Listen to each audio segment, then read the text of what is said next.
Y vamos a pasar un video, pero es tan desagradable que no queremos mortificarlos de entrada. Pero todos habrán visto el video cuando dos delincuentes, porque eso es lo que son delincuentes, el que delinque es un delincuente, se suben a un ómnibus de Kutza, uno lo hace por la ventanilla para agredir al conductor. Me indignó tanto la actitud de estos inadaptados como la actitud de la chica que los incita a la violencia. Ahora, ¿qué relación tiene este hecho con Marco Rubio, Donald Trump, la marioneta de Donald Trump, Javier Milei, los senadores Pedro Bordaberry de Uruguay, por supuesto, Graciela Bianchi, Sebastián da Silva, el jugador argentino Leandro Paredes, Antonio Maeso y Juan Ramón Carrasco? Veamos. El hecho es que cuando nuestros principales referentes, figuras públicas, dan mensajes de violencia, ¿qué podemos esperar de aquellos que se mueven por debajo de ese nivel socioeconómico? Y las personas que nombré, y muchas otras más por cierto, han ejercido en estos días, no es habitual en Pedro Bordaberry, quiero hacer esa salvedad porque me gusta ser justo, ¿no? Incluso hay algo positivo de él que luego voy a mencionar, una respuesta que me dio, pero vale, en esta le erró. El hecho es que hemos visto en estos días la violencia política. Por ejemplo, el jueves 17, Marco Rubio convocó a varios países a una cumbre supuestamente para combatir el terrorismo extremista político. Ahora qué casualidad, ¿no? No dijeron ni una sola palabra de las dictaduras de derecha con las cuales Estados Unidos asoló a América Latina. No dicen nada de la violencia de Israel, del terrorismo de Estado que practica Israel. De eso no dicen absolutamente nada, de la violencia que Estados Unidos ejerce con los pescadores en el Caribe y de muchas otras maneras. Lamentablemente, nuestra Cancillería envió a una representante de la Embajada de Washington a ese evento. Entre bambalinas se dice que nuestro canciller fue engañado en su buena fe. Y yo me pregunto, a ver, si el convocante es Marco Rubio y te va a hablar contra el terrorismo, ¿qué podés esperar? Si hay un foro del Ku Klux Klan y yo voy, ¿qué voy a esperar? ¿Que me hablen a favor de la igualdad? ¿Que me digan que el color de piel no tiene nada que ver con lo que es una persona, con lo que importa de una persona? ¿Voy a esperar eso? A ver, no nos tomen por idiotas, por favor. Quiero aprovechar, sí, a celebrar la carta de la mesa política del Frente Amplio que repudió todo el mensaje de odio que se hizo en ese foro, porque lo que se busca es aplastar a la izquierda a nivel internacional. Se llegó al extremo, al ridículo, de hablar de las Brigadas Rojas y del Movimiento de Liberación Nacional Tupamaros como terroristas. Pero como terroristas, está bien, pensemos, pongamos la mejor buena voluntad de que se quiso referir al ámbito histórico. Pero ya no se puede ser más fascista y retrógrado como para estar mencionando en un discurso del siglo XXI a los Tupamaros y a las Brigadas Rojas. Pero es más, Donald Trump se sumó a ese discurso condenando también a la socialdemocracia, diciendo que es algo muy peligroso. Y van a ir con distintas medidas contra todo aquel que tenga ideas de izquierda, pero no es que lo diga yo. Vean ustedes el discurso de Marco Rubio y el discurso de Donald Trump. Ahora, lo lamentable es que, por más que nuestra Cancillería diga que se envió a una funcionaria de segundo nivel, primero es una falta de respeto para la funcionaria, segundo no creo que haya ido por voluntad propia, y tercero me gustaría saber, corroborar algo que fue publicado, pero yo no lo puedo afirmar porque no llegué a ver una foto, si la bandera uruguaya estuvo presente en esa cumbre ultraderechista. Seguimos haciendo agua, lamentablemente. Todo lo bueno que se hace, por un lado, queda sepultado por este tipo de gestos y de mensajes de nuestra Cancillería. Y después nos enojamos por el resultado de las encuestas, y después nos enojamos porque haya frente amplistas que están no calientes, recalientes en todo el país. Ahora el ministro dice que rechaza las expresiones que son, sí, pero lo dice aquí. Lo dice aquí. Me pregunto si hubo un comunicado oficial de nuestra Cancillería dirigida al secretario de Estado de los Estados Unidos para quejarse de las expresiones allí vertidas. En fin. Ahora, por otra parte, los discursos de odio, tanto de Donald Trump como de Marco Rubio, como de Javier Milei, que cada 2 por 3 suele decir zurdos hijos de puta. Y esas son las expresiones más suaves que tiene con aquellos que piensan diferente. O sea que hay violencia política, pero hay otro tipo de violencia que es la violencia de clase. Por ejemplo, cuando Graciela Bianchi, hace poquititos días en una entrevista, insultó a los que reciben asistencia del Estado. Claro, ella vive del Estado y le pagamos por decir este tipo de cosas, ¿no? Ella vive del Estado, pero le molesta que el Estado asista a la gente más necesitada. Lo mismo pasa con el senador Sebastián da Silva, con su discurso permanente de odio, pero además con su sentimiento clasista, hablando en contra de la gente pobre. Y nosotros le pagamos. Y yo me pregunto, ¿cuántos proyectos de ley han presentado estas dos personas? Y cuando el senador Pedro Bordaberry, que seamos honestos, está 20.000 escalones más allá de las diferencias políticas que tenemos con él, 20.000 escalones por encima de las dos personas que acabo de mencionar. Pero cuando él se preocupa por el hecho de en qué van a gastar los 10.000 pinches pesos que le vamos a dar por hijo a las familias pobres, yo digo, a ver, ¿y nosotros acaso les preguntamos a los políticos en qué gastan el dinero de las partidas? Él dice se van a comprar celulares. Y yo digo, ¿y cuál es el problema de comprarse un celular? Cuando hay un celular es imprescindible para estar en el sistema. ¿Cuál es el problema? Ahora qué fácil es criticarlo cuando él como senador cobra una partida de 4.600 pesos para gastos de telefonía. Y yo me pregunto, ¿y se lo gastarán en telefonía? ¿Y si se toman un trago de whisky en una cafetería?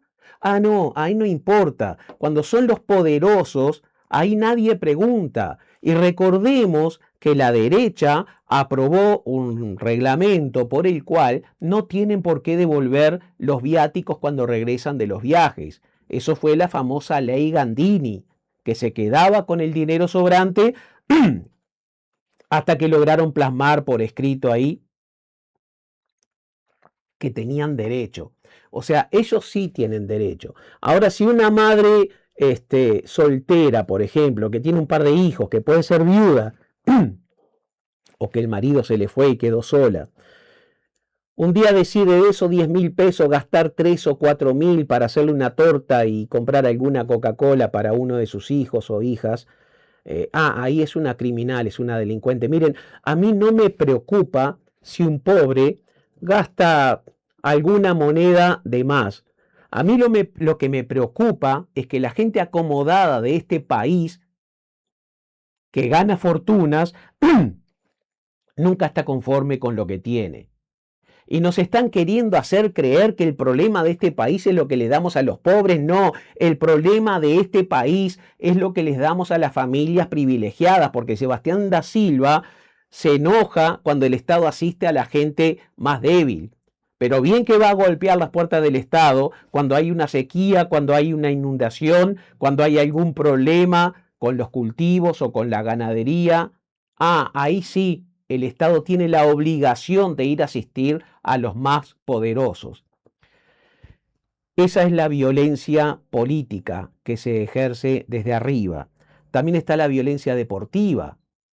Realmente me indignó mucho ver a Leandro Paredes en la final, cuando entró a la cancha ya con actitud violenta. Yo no sé si llegó drogado a la cancha.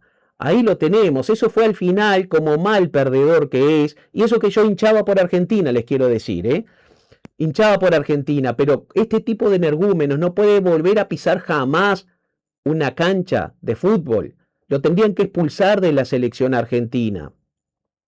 Hay otro jugador que ameritó una tarjeta roja de una manera también estúpida. Paredes tenía una tarjeta amarilla, lo cual condiciona al técnico en toda su estrategia, porque sabe que está con la espada de Damocles encima, ¿no? Lo terminan de echar después ahí, pero ya el partido estaba prácticamente finalizado. El otro jugador, sí, cometió una estupidez, porque, a ver, el problema es que muchos directores técnicos se preocupan de lo que hacen los jugadores con sus piernas, pero no trabajan en la inteligencia emocional. Fíjense todo el perjuicio que le causó el otro jugador a la selección argentina al hacerse expulsar de una manera tonta. Y por eso, y ahora se sabe, en el vestuario, Messi, que no se enoja nunca por nada, que es el más calmado de toda la selección y creo que de toda la historia, estaba ahí sentado en un banco, y cuando llegó su compañero, lo único que le dijo fue: por tu culpa perdimos. Y guardó silencio nuevamente. Y tiene toda la razón del mundo, toda la razón. Ahora, pero el problema es que un tipo como, ahora vuelvo al caso de Paredes, no del otro jugador, que ni siquiera lo menciono porque, a ver, no es una persona violenta como Paredes. Pero los que me están mirando y tienen hijas, ¿les gustaría tener una hija que se case con alguien como Leandro Paredes? Me dirán, sí, es multimillonario. Sí, pero la va a moler a palos, casi seguro, porque es un tipo totalmente violento. No logra controlar sus emociones. Y tenemos un problema gravísimo en la sociedad. Y ya que estamos hablando de fútbol, quiero repudiar las expresiones de Juan Ramón Carrasco en un programa contra la periodista deportiva Sofía Romano.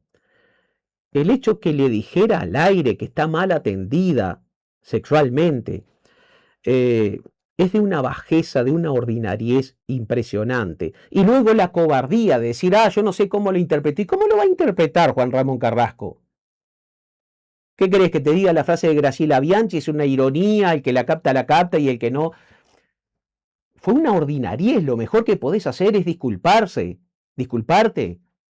No tienes otra, no hay justificativo alguno.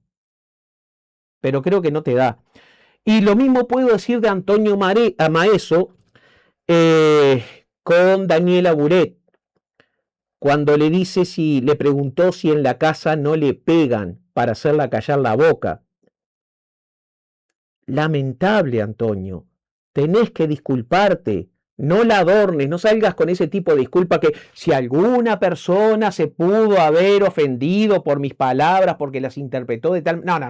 Tenés que decir, metí la pata, me quise hacer el chistoso para aparecer en Sin TV.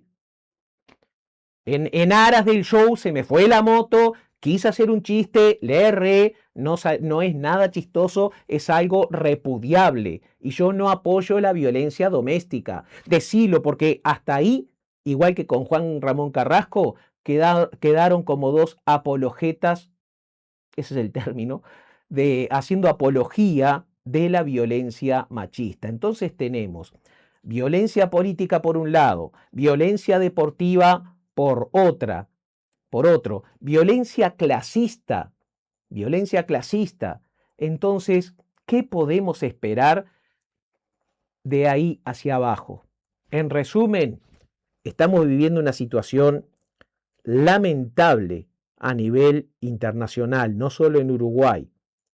Hasta hay géneros de música que promueven la violencia y el machismo. En resumidas cuentas, el odio avanza, la libertad retrocede. Mi nombre es Enrique Ortega Salinas y junto con Germán Ávila estamos dando comienzo a Palabras Prohibidas.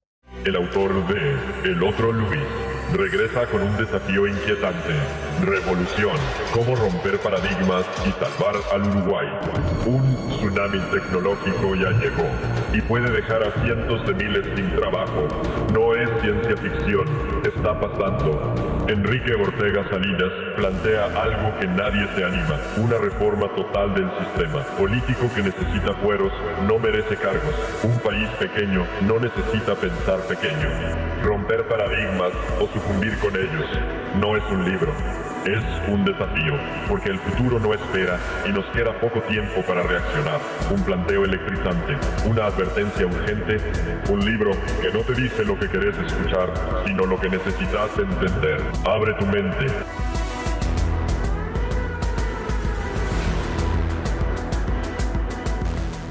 Mirad, quiero que os fijéis en una cosa que pasó ayer desapercibida durante el gol de España en la final, y es este aficionado argentino que vais a ver aquí, que saca la bandera de Israel. Por si alguien tiene dudas, el aficionado que saca esa bandera no saca la bandera de Israel para apoyar a la selección, ni para animar a su equipo, ni porque signifique algo deportivamente relevante. Lo saca como símbolo político, para provocar, para confrontar con España en el momento en el que marca un gol. Porque claro que la bandera palestina es un símbolo de resistencia, de paz, de humanidad, y la del Estado de Israel también es un símbolo del poder bruto, del genocidio, del terrorismo de Estado. Las dos son símbolos, pero una, la palestina, la prohíben y otra, la de los esa la permiten. ¿Y por qué digo esto? Pues porque llevamos todo el Mundial viendo vídeos de la seguridad del Mundial retirando banderas de Palestina de algunos aficionados, incluso banderas de Irán, porque las consideran símbolos políticos. Y claro, no se permiten símbolos políticos, como si Trump e Infantino no usasen el Mundial y las guerras y todo lo que pillan para hacer política y para hacer negocio. ¿Cómo es posible que se deje enseñar en los estadios la bandera que representa un pero no se deje ondear una bandera palestina o una cufilla? ¿Por qué unas sí y otras no? Pues porque saben que el fútbol o el deporte o la política son lugares de poder y que lo que millones de personas ven legitimado en esos espacios, ya sea una bandera o un discurso, tiene más posibilidades de pasar por ser algo bueno, defendible, deseable, que le parece bien a la mayoría, y lo que ahí se prohíbe pues tendrá menos apoyo o será sospechoso de ser algo peligroso o algo malo. Y por eso es tan importante actuar y no callar. Seguir compartiendo contenidos de Palestina, alzar la voz frente a la prohibición de la bandera, mostrarla y no dejar que la escondan o que la penalicen, y no tolerar ni en la cosa aparentemente más banal, como puede ser Eurovisión o un mundial, que se permita a Israel hacer apología del cada 2x3. ¿Que no? Que no podemos permitir que una banda de millonarios y de burócratas nos deshumanicen a todos. Una imagen vale más que 1000 palabras. Un gesto es también una declaración de intenciones y el fútbol es político. 3 frases que definen la imagen de la final de ayer con la que elijo quedarme, no porque no me guste el fútbol, aunque no soy tan aficionada, sino porque entiendo lo que significan gestos como el de Cuti y Licha ayer. El precio que les pueden hacer pagar y el mensaje que envían al mundo, sobre todo a deportistas y artistas que suelen decir tonterías como que no mezclemos la política con todo. En el sistema siempre se abren grietas y por las grietas se cuelan mensajes y hemos visto muchos mensajes en este mundial también. Es el sistema, sí, pero nunca es cemento que no se puede agrietar. Nosotros lo agrietamos. Y pasó también ayer. Durante la ceremonia de entrega de medallas tras la final de la Copa ayer, solo 2 jugadores tuvieron un gesto que grita en tiempos donde es más urgente que nunca subir el volumen. Cristian Cuti Romero y Lisandro Licha Martínez rechazaron la mano del presidente Donald Trump, le rechazaron el saludo, decidieron no estrecharle la mano al patrón de Javier Milei. Y en ese rechazo, en ese momento, en ese gesto nos recordaron algo. Siempre se puede decir y hacer algo para expresar una posición política. Y la consecuencia es, sin duda, el eco. Las imágenes se han viralizado en las redes sociales, esas redes sociales cuyos algoritmos son creados y dominados por los cómplices y amigos de Donald Trump, pero que cuentan con una efervescencia popular a lo largo y ancho del mundo. ¿Por qué se viralizan imágenes así? Tal vez porque estamos necesitados de este tipo de gestos en el mar de indiferencias que suele ser el deporte o el arte. Y tal vez también porque en tiempos donde vemos que el emperador del norte campa a sus anchas, donde nadie le dice que no, donde nadie le frena, donde nadie se atreve a pararle los pies o tener algo de dignidad y plantarse frente a su autoritarismo y su voluntad de dominación, que dos jugadores se atrevan a hacerlo desde su posición y su lugar de enunciación es refrescante. Es agua en el desierto. Y lo es porque mientras los ojos del mundo miraban la final en Nueva York, en los Estados Unidos, estaban completando su 9º día de ataques a infraestructura de Irán. Pero no solo. Marco Rubio, la semana pasada, el secretario de Estado de los Estados Unidos, solicitaba a la comunidad internacional también que se sume a estos ataques porque hay que proteger el comercio del mundo en el estrecho de Hormuz, dijo, como si fuera suyo para proteger, como si el mundo fuera de los Estados Unidos. Y por eso, Richa y Cuti hacen bien. Hace unos días en Washington, en una reunión impulsada por Marco Rubio, se dieron cita a varios representantes políticos del mundo para oír la narrativa del imperio y la nueva versión de disciplinamiento que van a implementar. Marco Rubio ha señalado a la extrema izquierda como su adversaria. La define como el resurgimiento del terrorismo político. Y esto a nosotros nos suena, ¿verdad? ¿Qué fue la cruzada contra el terrorismo impulsada por Bush hijo en 2001 tras los atentados contra las Torres Gemelas? ¿Acaso no fue la implantación de un orden que permitió a los Estados Unidos solidificar su unilateralismo imperial y que usó el rótulo de lucha contra el terrorismo para imponerse, atacar, violentar, intervenir y asesinar? Han pasado 25 años, no es tanto tiempo. Nuestra memoria no debería ser tan frágil. Pero Marco Rubio le da otro sentido a ese útil fantasma terrorista. Marco Rubio le dota de ideología. Marco Rubio quiere resurgir a su viejo enemigo, como diría Arancha Tirado, el comunismo. Y lo hace por órdenes de Donald Trump, que es capaz de llamar comunista a un sujeto de centro derecha, porque lo que les interesa es utilizar el término para meter dentro a todo aquel que se les oponga. Terrorismo de extrema izquierda, dice Rubio. Terrorismo comunista, ¿a quiénes nos está hablando? El comunismo es un mundo sin Dios, dice Marco Rubio.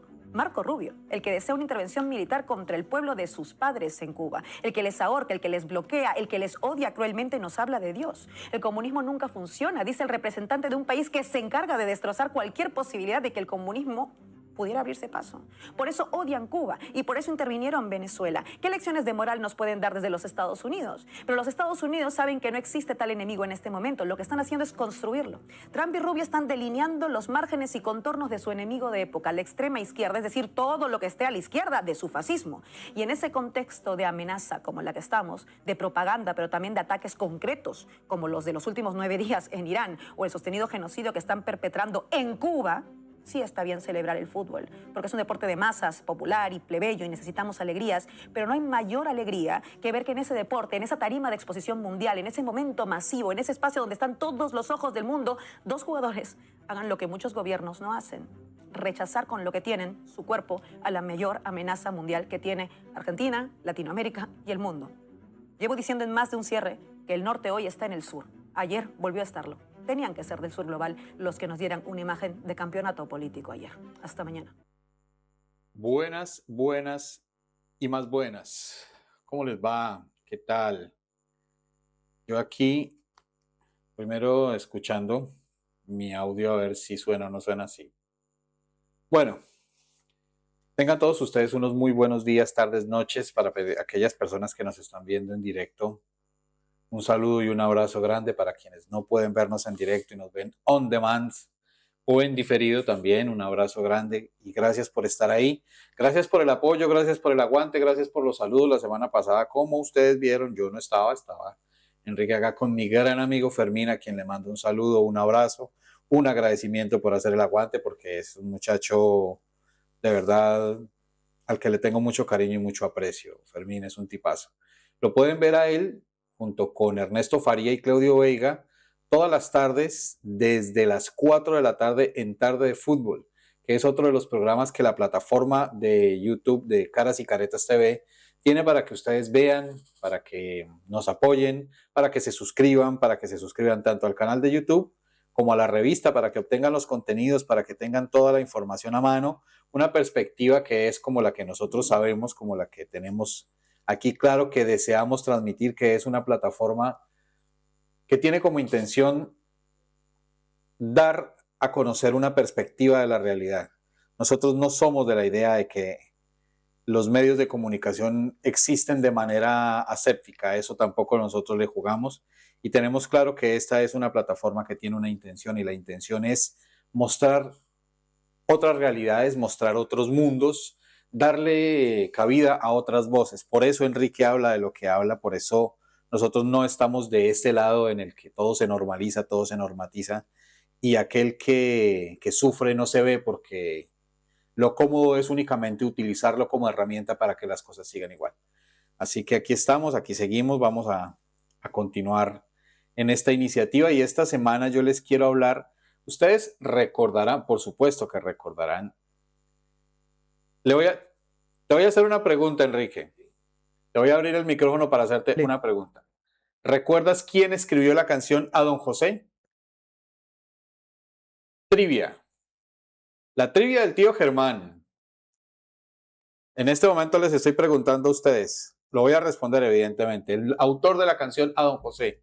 ¡Wow! ¡Wow! Estoy seguro que lo sé, pero es difícil recordar el nombre porque no es un nombre que esté muy presente dentro de la, digamos, dentro de la musicalidad comercial del Uruguay. Y lo curioso es que todo el mundo sabe la letra de memoria. Todo el mundo. Y la cantábamos, yo la cantaba. Mi esposa, que además es maestra y es colombiana también, ella la canta así, con sentimiento, con un lindo sentimiento. Te lo voy a responder y con esto te dejo en paz para que sigas ahí en tu receso. La escribió Rubén Lena. Se llama Rubén Lena. Sí, que le hacía muchas letras a los olimareños. A los olimareños, ahí está. Pero la verdad que no tenía presente que fuera él el autor. Él es el autor de A Don José, efectivamente. Yo pensé que era incluso alguien de una generación anterior a Lena. Es Rubén Lena. Así que ahí te dejo ese dato. ¿Y cómo supiste que no sabíamos? Porque nadie, creo que hay muchos asombrados, ¿no? O a otros dirán, Enrique, sos un animal, ¿cómo no vas a saber que era Rubén Lena? No, te aseguro que lo que pasa es que es parte de las cosas que terminan convirtiéndose por la inercia del tiempo en algo que no se sabe, pero está ahí. Claro. Pero no se tiene presente. Es un tema más de tenerlo o no tenerlo presente. Pero bueno, para hoy yo quiero dejarles a ustedes con una canción escrita por don Rubén Lena. Te voy a cerrar el micro, Enrique. Escrita por don Rubén Lena. Esto lo voy a leer de acá. Don Rubén Lena nació en 33, el 5 de abril de 1925 y en la misma ciudad murió el 28 de octubre de 1995. ¿Y por qué quiero traer a don Rubén Lena y por qué quiero traer la canción que quiero traer? Bueno, gente, por una razón sencillísima y es que el 24 de julio, es decir, dentro de unos días, se cumple un aniversario más del nacimiento de el señor don Simón Bolívar. Y él, Rubén Lena, escribió una canción que está dedicada a Simón Bolívar, justamente. Una bellísima canción. Y como este es un programa profundamente latinoamericano, esta canción compuesta por Rubén Lena, voy a ponerles la versión que más se dio a conocer, fue la interpretada por Inti Illimani. Así que Inti Illimani y Quilapayún, grupos chilenos, interpretan para ustedes, para nosotros, esta canción que se llama Simón Bolívar y en la que, entre otras cosas, y además, también se menciona a don José Artigas, a don José. Así que ahí les dejo para que disfruten esta canción. Rubén Lena, uruguayo, con Inti Illimani y Quilapayún, chilenos, en concierto, Simón Bolívar.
a los viejos y Artigas que también tenía razón.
La democracia está en franca retirada en América Latina y eso va de la mano de dirigentes políticos absolutamente y orgullosamente traidores a su patria.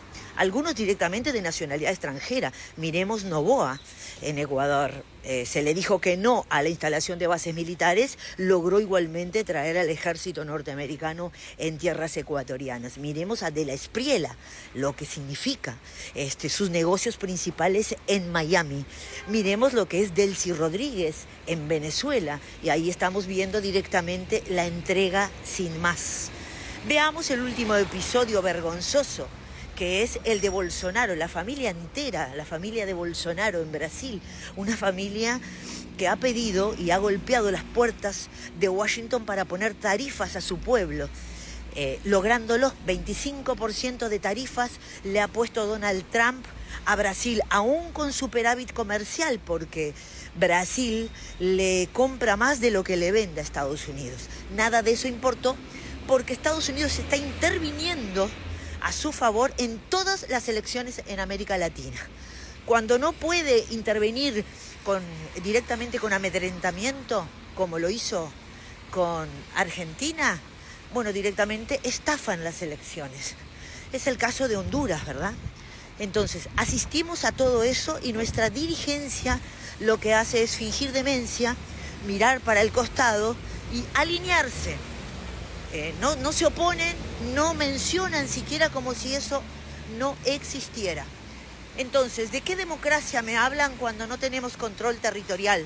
Cuando no tenés control de la política externa? Cuando si te opones, corres el riesgo de tener sanciones o de una invasión, como en el caso directo de Venezuela. ¿De qué democracia me hablas cuando tenés el presidente sionista más importante de la historia? Se emociona con la bandera de Israel, como en el caso de Milei, claramente gobernando en favor de una potencia extranjera, a tal punto que pretenden directamente entregarles tierras. Entonces, estamos en problemas en América Latina, estamos en problemas, porque esas políticas son avaladas por una parte de la población que ha perdido el amor a su patria, ha perdido cualquier y todo orgullo y dignidad. Y es tarea nuestra recuperarla, pero lo primero que tenemos que hacer es a esa quinta columna interna combatirla. Les comenté comencé criticando a Pedro Bordaberry. Les comento que hace pocos días él le planteó al ministro de Economía, Gabriel Odone, 5 medidas, si estaba dispuesto a exigir que se envíe a los niños a la escuela y a los centros de salud para recibir asistencia. Es una pregunta que está de más, por supuesto. A ver, me detengo en este punto. Yo ahí coincido con Bordaberry. Sí tenemos que continuar exigiendo, como contrapartida a las prestaciones, que se envíe a los niños a las escuelas. Claro, también habría que exigirle a los legisladores que asistan a cumplir con su labor, pero esa es otra historia, parece que no se puede, ¿no? Bueno, si estaba dispuesto a cerrar el tema del cemento en ANCAP, si estaba dispuesto a parar los ingresos a la función pública, en fin, y diferentes preguntas, ¿no? Y yo le hice 5 replanteos a Pedro Bordaberry, que él tuvo la gentileza de responder una, ¿no? Le digo, te hago 5 replanteos. Primero, reducir los salarios de los legisladores en un 50%. Segundo, destitución en caso de 12 faltas anuales o llegadas tardías. Tercero, reducir viajes de parlamentarios al 50%. ¿Qué es lo que está haciendo el Poder Ejecutivo? Lo plantea en esta rendición de cuentas para ahorrar varios millones de dólares que serán volcados al combate contra la pobreza infantil. Cuarto, pasar a sistema unicameral con 99 legisladores, o sea, del sistema bicameral que tenemos a uno unicameral con 99. Y quinto, reducir en un 50% los gastos de representación de legisladores y también de todos los jerarcas políticos que corresponda, ¿no? Y él no me respondió 4 de los 5 planteos, pero sí el 3, el referido a reducir los viajes de los legisladores, y dice el 3 debiera ser llevarlos a 0. Qué bueno. Digo, yo me alegro cuando con alguien que está en otra tienda política tenemos una coincidencia y es bueno resaltarlo. Entonces, en mi opinión personal, ¿hay que exigir que se siga enviando a los niños a la escuela? Sí. Ahora todo lo demás sobre en qué gastan la plata las personas que necesitan asistencia del Estado es una muestra de clasismo, ¿verdad? Porque justamente proviene de quienes han vivido casi toda la vida a costa del Estado o que recibieron herencias y ya tuvieron la vida fácil desde la cuna, ¿no? Entonces ahí es muy sencillo. En fin. Bueno, nada, ¿qué tenemos? Los tweets, ¿verdad? Eso mismo tenemos. Ujú. Uy, sonó terrible ese teclado entró por el micrófono. Bueno, tenemos los tweets y este tweet empezamos con de José Luis Escribano Vilella. Bueno, ahí ya con el segundo apellido me quedé. Este es un tweet que va un poco en dirección de lo que hablábamos el otro día y es: un feto no es un bebé, bebés eran los que se robaban en la dictadura con el silencio cómplice de la iglesia. Sí, esto es por la arremetida de los católicos apostólicos romanos fanáticos que vuelven a retocar el tema, que quieren derogar la ley de interrupción voluntaria del embarazo y te salen hablando de la iglesia y de Dios y la mar en coche, ¿no? Bueno, creo que esta respuesta lo dice todo. Sí, no. No hay nada que agregar ahí. Por supuesto, se defiende sola. Luego, tenemos a Mangán Rojo, que nos dice: ¿se imaginan si Yamandú Orsi modificara un artículo de la rendición de cuentas para aumentarse el sueldo en más de 100.000 pesos cuando todo el pueblo tiene sus salarios congelados? Bueno, eso hizo la calle Pou en plena pandemia. Yo no olvido. Nada que agregar.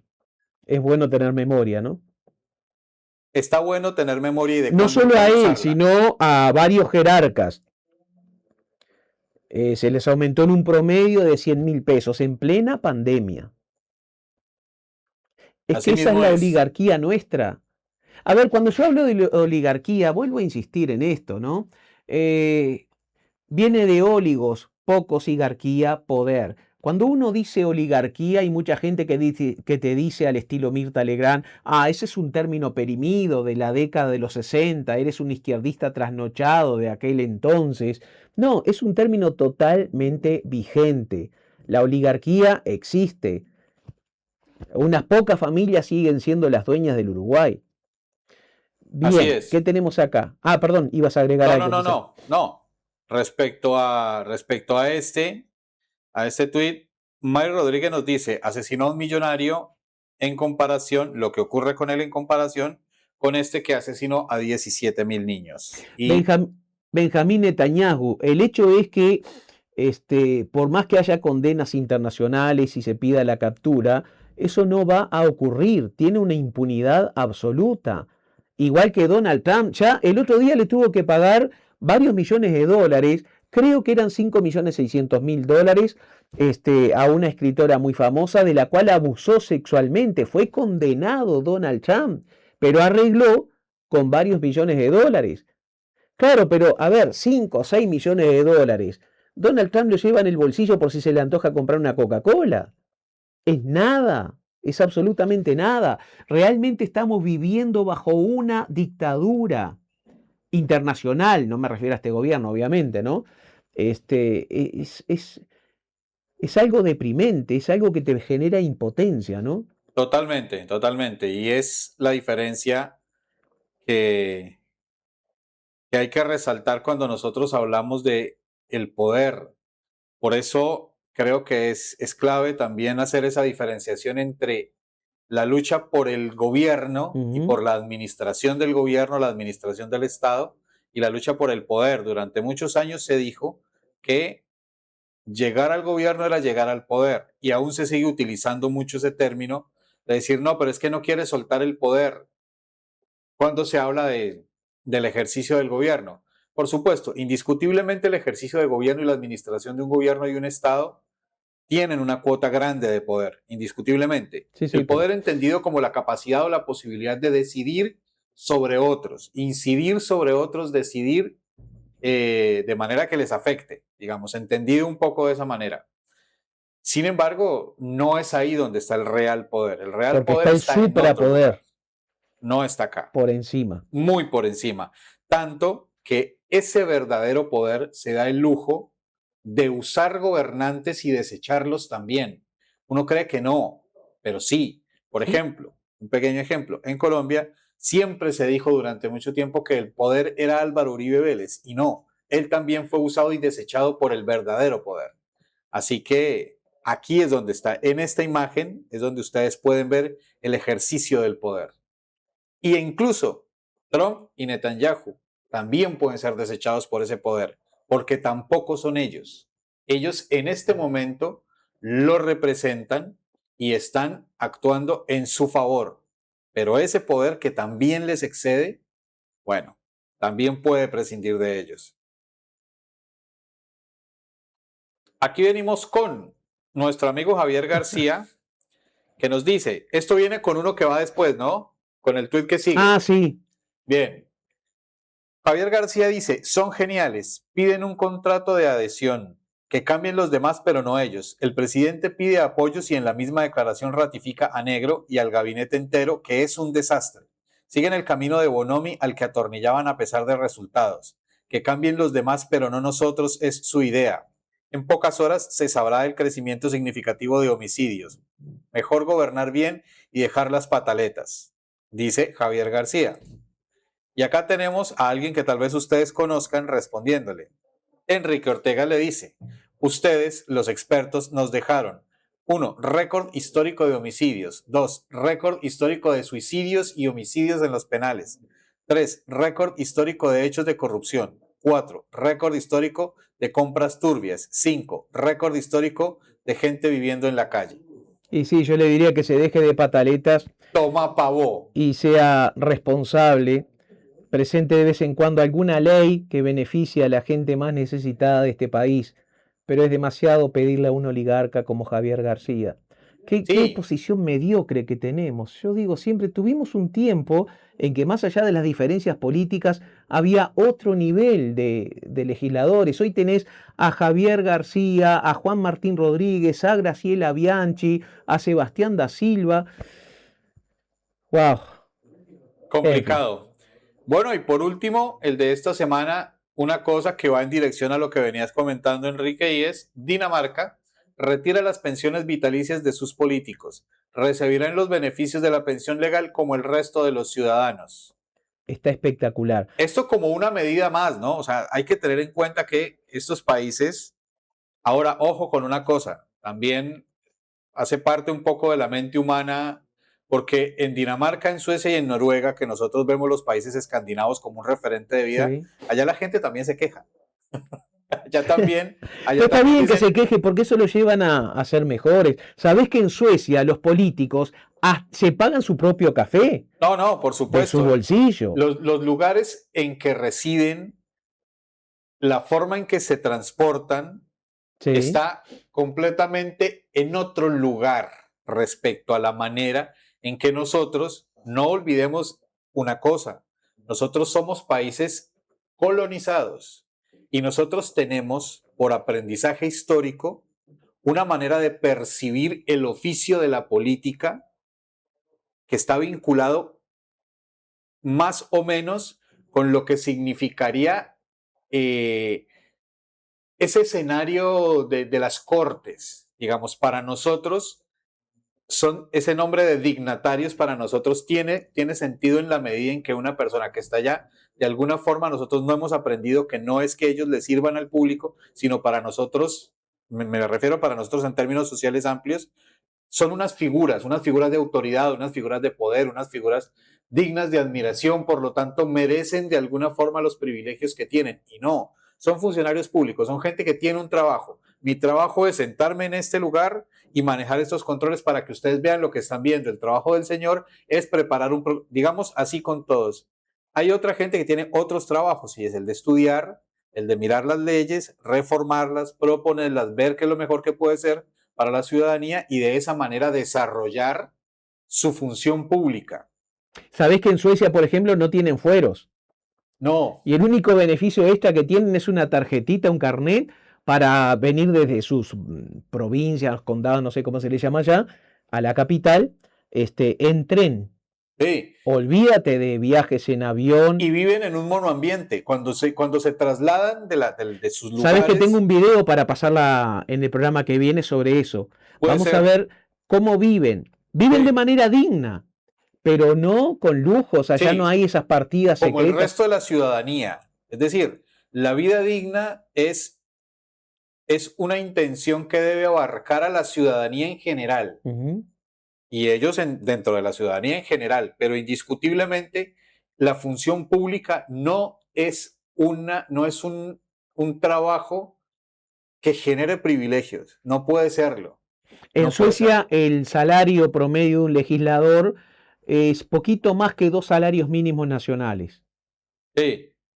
Digo, todos estamos de acuerdo en que el legislador gane bien y no tenga mayores preocupaciones económicas. Y la idea es que una persona que se encarga de eso, digamos, sería lo que uno desearía para toda la sociedad, que pueda hacer su trabajo sin las angustias que vienen, que se desprenden desafortunadamente de un mundo de mercado en el que finalmente uno lo que puede generar alrededor suyo es lo que puede pagar. Digamos, las condiciones que se dan son las que puede pagar. Pero uno lo que quisiera tal vez sería no tener esas angustias. Bueno, eso un poco lo logran los legisladores. Tal vez hasta ahí podría llegar ese privilegio. Sí. Te iba a hablar del comisionado parlamentario, no en contra del comisionado, sino del cargo en sí, pero prefiero dejarlo para profundizar en el programa que viene, ¿sí? Seguimos. Bueno, no, este era el último y yo con esto me despido. Vete y no peques más, buen hombre. ¿Cómo? Vete y no peques más. No, yo no peco. Si alguna cosa tengo yo es que yo camino por el sendero de la virtud, Enrique. Me imagino. El sendero de la virtud.